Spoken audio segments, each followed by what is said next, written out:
abin da ya gano ai ba abu ai ta'arrafa fihi al-haqq wa huwa munakkar ta shi aka san Allah shi ko ba san shi ba sallallahu alaihi a fa ma walada rahman wa huwa ubaydu yace Allah bai haihu ba amma annabi a bayin ma karami ne bayin ma'ana shi kankanin bawa dan Allah yana da ikon ya halitta babban bawan da yake annabi amma ko ba zai kaga fara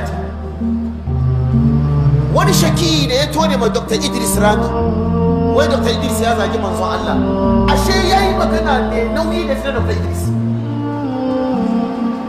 kaci dan dalika fa yace wai manzon Allah kankanin bawon Allah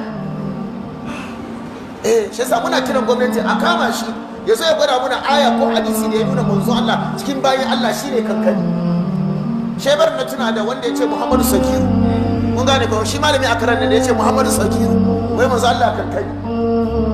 kai yanzu kai malami da kace Muhammadu Sakiru na kira sunanka nace kai kankani ne cikin gogo ka yadda hajire ni ko yayi magana wai kan manzon Allah aka biya ka san Allah amma shi manzon Allah ba san shi ba ko san manzon Allah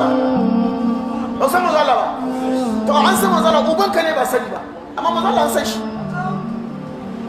yasa mun zo mu buga zuwa gobe mun zo mu buga abin da ya fadi kun gane ko yanzu aka su yi zafi fa su yi zafi sosai don an kama magana ba sakewa ba sakewa ana mun shi mun ba da shawara zana takarda a kai zuwa wurin gwamnati a kamo shi zai zauna ya zo ya bayani cikin Qur'ani da hadisi inda Allah ya ce cikin bayina duka mazala na halice ka kai kankani ne kai kasarai ne ko nana ta magana ma ba da ni ko to amma naqilul kufr laysa kafir wanda ya nakalo magana shi ba kafiri ba ni na nakalo ne shi sa a zo ka shiga magana ka shiga magana ya same ka